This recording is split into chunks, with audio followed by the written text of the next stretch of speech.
लड़की के लिए फीमेल के लिए बहुत ज़्यादा कठिन होता है, क्योंकि जब रात भर जो अगर आपकी फील्ड की बात करें, आप जब रात में भी करते हो, सॉन्ग भी करते हो, तो रात टाइम भी बहुत ज़्यादा हो जाता है। तो मतलब आपने जैसे कि गाँव देहात के अगर हमारे उत्तर प्रदेश की खास बात करी जाए, तो बहुत सारे लोग ऐसे होते हैं, घर वालों को छोड़कर पड़ोसी टाइप के जो लोग होते हैं, वो कहते हैं इसकी लड़की तो रात भर ऐसे हुआ है, या लड़कों के साथ में रह रहा है, गाने गाते गिरा है, ये करते गिरा है। तो ये सब चीज़ें मैडम जी आपने कैसे मैनेज की? सर बस अगर फैमिली की बात करें, मेरे पापा बहुत सपोर्टिव रहे हैं स्टार्टिंग से ही, कभी किसी चीज़ के लिए कोई मना नहीं करी। और बाहर आना जाना तो कंपलसरी हो ही गया था, क्योंकि जगरातों में नाइट का ही होता है। तो गांव की और पड़ोस के आस पड़ोस की बात करूँ तो सामने तो किसी ने नहीं बोला, लेकिन अब बाद में बहुत कुछ सुनने को मिला कि भाई जैसा आपने बोला लड़कों के साथ रहती है, शूटिंग वगैरह जब जाते थे, गाने वाने का शूट करते या मूवी वगैरह में कहीं भी जाते थे, तो होता है कि भाई लड़की लड़कों के साथ है। लेकिन सर मेरा यही मानना है कि अगर फैमिली सपोर्टिव हो ना, तो कोई कुछ नहीं बोले, किसी को कोई फर्क नहीं करना चाहिए। और अपनी लाइफ अपना करियर बनाना सबसे इम्पोर्टेंट मानती हूँ। और पापा सपोर्टिव है, बस यही कहना चाहूँगी कि सबसे ज़्यादा मेरे पापा, मम्मी और मेरे चाचू हैं, ये सपोर्ट करते हैं। और का किसी का क्या ही बोलना, क्योंकि गालियाँ तो मोदी को भी देते हैं सब लोग, सबसे बड़ी बात है। तो मैडम जी अब बात करते हैं, जब आपने सबसे पहले जागरण में गाया और वो भी अपने गाँव में गाया, तो बहुत कठिन होता है, क्योंकि अब सब आपके जानकार होते हैं, एक मन में ये भी होता है, हिचकिचाहट सभी होता है मन में। तो वो सब चीज़ें आपने कैसे करे, कितने बड़े स्टेज पे गाना, क्योंकि एक सीखना एक अलग बात है, लेकिन जब ऑडियंस के सामने परफॉर्म करना है आपको, तो बहुत बड़ी बात होती है। तो उस समय आपने कैसे करा? हाँ, मैं पहले जागरण की अगर बात करूँ, हमारे गांव में खयापाल के यहाँ पे जागरण था, तो वहाँ पे मेरे साथ पापा थे। पापा ने बोला आज भजन करना है, तो आज गा लिया, तो ये सोच सबके सामने हो गया तेरा प्रोग्राम। तो पापा ही मतलब मुझे हर जगह सपोर्ट करते हैं। जैसे कि उन्होंने बोला कि बस सामने वाले को ये सोचना है कि उन्हें कुछ सुनाई दिखाई नहीं देता, बस तू है उनके सामने जो है, तो मतलब डट के उनका मुकाबला करना है। तो झांसी की रानी की तरह बस स्टार्ट करा। हाँ, हुई एक बार कि जहाँ पे मेरे को एक बार लाइन गानी है, वहाँ मैंने थोड़ा हेजिटेशन में 2 बार रिपीट कर दिया। साउंड वाले अच्छे थे, वहाँ पे ही मेरे जो प्रयागराज जी हैं, उनका नाम लेना चाहूँगी कि वो गुरु जी, उन्होंने मुझे पहले एक मूवी बांधी थी। वो मेरे अगर संगीत की बात करूँ तो वही आई थी लाइफ में। उन्होंने ही मतलब बोला कि अगर बेटा तेरे को सीखना है तो मैं तेरी हेल्प करूँ। उसके बाद थोड़ा वो अलग हो गए, फिर मतलब गुरु तो फिर बनते ही रहे हैं। अब जिससे किसी को भी मतलब कुछ भी सीखने के लिए मिले, तो बस वही गुरु है, क्योंकि जो भी ज्ञान मिलता है उसे बस बटोरते रहो, ये वाली बात पापा से सीखी है। जहाँ से जो सीखने को मिल रहा है वही मिलेगा। अब उन्होंने ही स्टार्ट करवाया था, उनके साथ में फिर जागरण भी करे हैं, तो वही एजुकेशन थी उस टाइम पे। उसके बाद फिर मतलब एक बार जब लाया तो उसके बाद ये हो गया कि अब मैं कर सकती हूँ।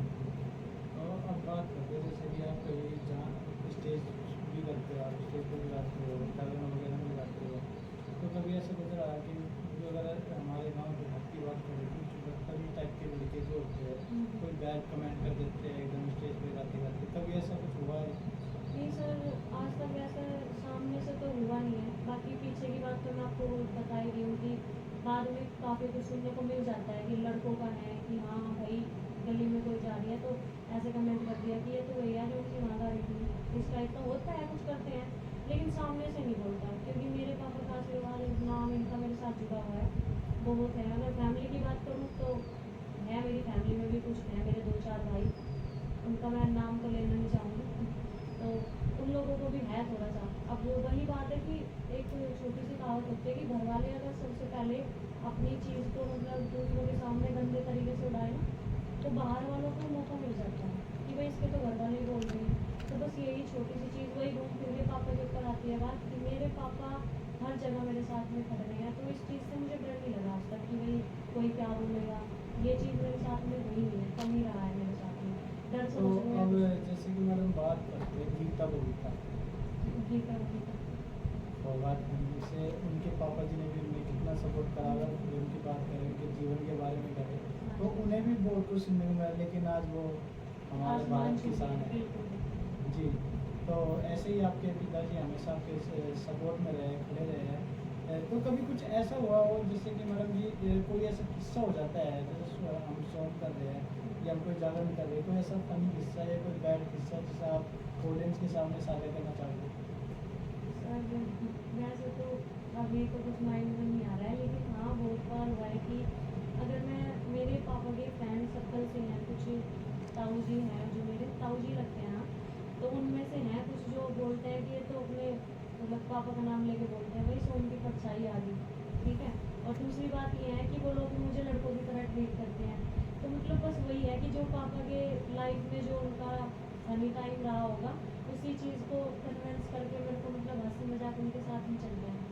उनके हैं ताऊ जी हैं, सतपाल ताऊ जी हैं, सतवीर ताऊ जी सॉरी, वो कर लेते हैं मजाक पापा को लेके। पापा की पहली बात तो चलेगी कुछ बोल रहे हाँ शिवानी होगी भाई सॉन्ग छोटा सॉन्ग हो जाए या कुछ इस तरह से। तो फनी मोमेंट तो बहुत है सर, अभी वैसे तो माइंड में नहीं आ रहा बस। तो मैडम जी अब बात करते हैं आपने जागरण की, सरस्वती माता का आपका आशीर्वाद है, लेकिन आप फिर फिल्मों की तरफ रुख मिल गया, आपको फिल्मों में सॉन्ग कर रहे हैं, भजन कर रहे हैं, गाने गा रहे हैं। ये भी सर एक ये तो पार्ट टाइम बोल सकती हूँ मैं, वैसे तो मैं सिंगिंग के लिए ही मैंने यूट्यूब जो गौरव भैया है कौन से लोग? गौरव में वैसे हैं जी वो मेरे धर्म कर्म के भाई हैं, मतलब वो बोले भाई होंगे उनके। पहले तो हम ऐसे एज ए सिंगर ही मिले थे, उनके बाद मेरा उनका हमारी फैमिली का कनेक्शन इतना अच्छा हो गया कि वो आज मेरे सगे भाई से भी ज़्यादा है, बड़े भाई मानती हूँ मैं उनको अपना। और हिमांशु पंकज जो मेरे छोटे भाई हैं उनसे पहले मैं मानती हूँ क्योंकि बहुत अच्छे हैं, वो सपोर्ट करते हैं मुझे हर चीज़ में। और उन्हीं के साथ मेरे जो अभी भजन भी आए हैं भोले के, मैंने भजन किए हैं सावन के, तो उन्हीं के साथ में सबसे पहला गाना मेरा होली का आया था उनके साथ में। कोई भी मैडम, कोई भी आपको जो आपके दिल के पास आपको भजन हो, कोई भी गुनगुना रहे, भजन तो डुएट है, वो तो कोई भी गुनगुना दे थोड़ा सा। है, बस एक ही लाइन बोलूँगी। थोड़ा मेरे साथ है वो डुएट है, थोड़ा एक ही लाइन बोलती हूँ मैं। चेहरा है या चाँद खिला है, जुल्फ घनेरी शाम है क्या, सागर जैसी आँखों वाली, ये तो बता तेरा नाम है क्या। अरे तू क्या जाने तेरी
है तो इंडस्ट्री बदनाम है जी।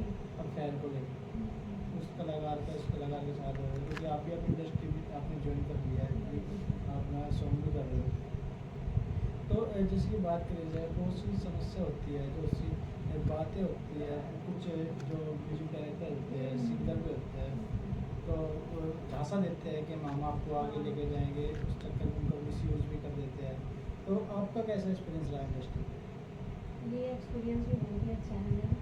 अगर मैं बात करूँ, ये जैसे आप बोल रहे हैं कि झांसा देते हैं, ऐसे बहुत मिले हैं और शायद मैंने उनका बाद में फ़ोन भी नहीं उठाया, क्योंकि एक गट फीलिंग होती है। मतलब मेरा मानना है कि लड़कियों के अंदर होती है गट फीलिंग, बाकी कोई यूज़ करता है कोई नहीं करता। मुझे जहाँ पे अच्छा लगता है कि हाँ ये बंदा मेरे सामने मतलब ओपनली बात रख रहा है, तो मैं उसके साथ काम करती हूँ। नहीं तो मेरे साथ भी बहुत कलाकार ऐसे हैं सर कि जो आज कहीं ना कहीं मेरे से काफ़ी ऊंचे लेवल पे हैं। एक्टिंग की बात करो या सिंगिंग की बात करो, तो मैं नाम तो नहीं लेना चाहूँगी खैर किसी का भी, लेकिन हाँ वो जो मेरे से बाद में आई वो मेरे से पहले आज कहीं और है। तो बस यही है कि बहुत है कि मैं किसी के झांसे में नहीं आई। एक होती है गट फीलिंग, मुझे मतलब पहले ही फील हो जाता है, माता रानी का आशीर्वाद है कि इस बंदे के साथ काम करके बदनामी मिलेगी, तो मैं उससे पीछे हट जाती हूँ। ये आप आशीर्वाद समझो अपने बड़ों का कि हाँ भाई मैं जल्दी से किसी की बातों में नहीं आती, और जहाँ मुझे अच्छा लगता है बस मैं वही काम करती हूँ। क्योंकि मैडम आए दिन किसी न किसी की खबर रहती है कि उसने उसके साथ ऐसे कर दिया, उसका उसके साथ अफेयर होता है, लेकिन आज तक कभी भी आपके बारे में ऐसा नहीं सुनने को मिला है। तो मैडम अब बात करते हैं सोशल मीडिया की। सोशल मीडिया पे आपने देखा होगा कि रातों रात फेमस होने के चक्कर में न्यू आर्टिस्ट नम प्रदर्शन कर रहे हैं, हाँ जी, हाँ जी। गलत गलत वीडियो डाल रहे हैं, क्योंकि इससे हमारा कल्चर खराब होगा, हमारी संस्कृति खराब होगी। क्योंकि जो हमारे फोन आजकल हमारे बच्चे भी देखते हैं, तो उन पर क्या असर पड़ेगा? उनका लगाव से आप क्या कहना चाहोगे, जो रात रात फेमस होने के चक्कर में नंगनाच कर रहे हैं यूट्यूब पर, सोशल मीडिया पर, तो उनका लगाव से आप क्या कहना चाहोगे? उनसे बस मैं यही कहना चाहूँगी कि हमारी भारतीय संस्कृति, हमारे भारत को सोने की चिड़िया कहा जाता है। हमारी भारतीय संस्कृति ऐसी है कि जो बाहर से मतलब एक दो देश का नाम लो, अगर ऑस्ट्रेलिया हो गया, यूएस हो गया या फिर कनाडा, ये सब कुछ जो है वहाँ से आके हमारे यहाँ पे हमारी संस्कृति को अपना रहे हैं। हालांकि हमारा देश अंग्रेजों का मतलब गुलाम रहा है, लेकिन वो आज वहाँ पे आके हमारे प्रेम मंदिर में, हमारे वृंदावन मथुरा में आके हमारी संस्कृति को एक्सेप्ट करके यहाँ हमारे होके रह गए हैं। तो उनसे यही बोलूँगी कि जब बाहर के देश विदेशी जो लोग हैं वो हमारी संस्कृति अपना रहे हैं, तो हम क्यों इसे बढ़ावा नहीं दे सकते। और सबसे बड़ी बात है कि घर वालों की अगर किसी को सपोर्ट होती है तो वो अपने घर वालों का विश्वास बना के रखे।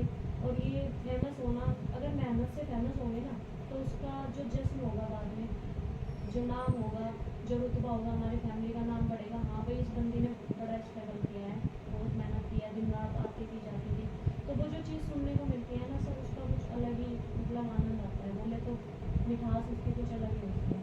तो तो उनसे सोशल मीडिया पर तो होनी चाहिए नहीं? नहीं, ये चीज़ सोशल मीडिया पे अगर हाँ ऐसी कोई है, तो आजकल हो रहा है कि बहुत सारी चीज़ें हैं सोशल मीडिया पे, कोई आईडीज वगैरह ब्लॉक कर देते हैं, बंद कर देते हैं। अगर कोई ऐसा कर रहा है तो मैं तो सरकार से भी यही बोलूँगी कि उन लोगों की आईडी ही ब्लॉक कर दें, या उनके लिए मतलब कानूनी कार्रवाई की जाए, क्योंकि उन जैसी लड़कियों जैसे का भी बाहर निकलना थोड़ा सा मुश्किल हो जाता है। क्योंकि अगर मेरे साथ में कोई बंदी है और इत्तेफाक से अगर उसने कुछ ऐसा किया, तो मेरी फैमिली पे इस चीज़ का असर आएगा कि भाई तुम्हारे साथ थी वो, तुम भी ऐसी हो सकती हो, या कुछ भी हो सकता है, बात तो बन सकती है। और गांव में ये चीज़ नोटिस बहुत जल्दी करते हैं। तो बस यही रिक्वेस्ट है कि भाई अपना संस्कृति में रह के ही अच्छा करें। कपड़े हैं, अगर हम अपने मतलब संस्कृति का मतलब है कि अपनी हम सुंदरता सादगी में जो दिखा सकते हैं ना, वो शॉर्ट ड्रेस में नहीं दिखा सकते। बस यही कहना चाहूँगी कि अपनी तो संस्कृति को ध्यान दें। लास्ट मैसेज क्या देना चाहोगे अपने ऑडियंस को, अपने चाहने वालों को? बस यही कि आप लोग सब मुझे जानते ही हैं बहुत अच्छे से। बनत में तो फेमस हुई, बाकी आसपास में भी धीरे धीरे नाम हो ही रहा है मेरा। और बस आपसे सबसे यही रिक्वेस्ट है कि आप मुझे अपना प्यार दें और मेरे साथ ऐसे ही जुड़े रहें। और मेरे जो कुछ अंकल चाचा हैं जिन्हें मेरे भजन अच्छे लगे हैं, उन्हें सब शेयर करें, कमेंट करें, और गौरव भैया को और मुझे बहुत सपोर्ट ज़्यादा करें। और मेरा जो इंस्टा आईडी है और मेरा यूट्यूब चैनल है सिंगर शिवानी कौशिक के नाम से ही है दोनों, उन्हें सपोर्ट करें, फॉलो करें। बस ये कहना मैडम चाहूँगी। जी, आपने तो फोन, जब मुझे बुलाया तो आपने तो फोन ही स्विच ऑफ कर दिया। अरे नहीं सर, फ़ोन स्विच ऑफ नहीं हुआ, मेरे फ़ोन में प्रॉब्लम हो रही है थोड़ी। अगर आप सपोर्ट करोगे ना तो जो मेरे जैसी बहनें हैं ना, या फिर जो मेरे भाई टाइप के हैं, जो मतलब भाई हैं मेरे, उन्हें भी मैं दिला सकती हूँ अगर आप लोग मेरा साथ दोगे। तो सर मैं अपना फ़ोन दूसरा ही खरीद लूँगी। थैंक यू सो तो मच। आज आपने बातचीत की शिवानी कौशिक जी से, तो कैसा लगा आपको उनके बारे में जानकर? प्लीज लाइक करें, कमेंट करें। कैमरामैन सोनू सूद के साथ MS ग्लोटिंग इन जय हिंद, जय भारत, वंदे मातरम। Thank you. कैसा रहा? बहुत अच्छा। सही रहा? गाने में थोड़ा वो हो गया। गाना अभी कोई काटना नहीं। पड़ेगा मुझे, हाँ। कॉपीराइट मार देगा। नहीं नहीं, वो थोड़ा सा 2 ही लाइन लग दियो बस। मुझे अच्छा लगा वो, इसलिए गाया गया सारा। गौरव भैया ने 1 महीने का बोल रखा था इंटरव्यू करवाऊंगा तेरा। ये क्या कर दिया आपने? बीच में बंद हो गई थी। हाँ, बंद हो गई? दोबारा करना पड़ेगा क्या? 2 ही है, एकदम ही है। एक बार चेक करेंगे। आवाज बढ़ी ना प्लीज। ये कल देखने मिलेगा आपको। Okay sir. मैं तो अपना कैमरा खोल ली बंद।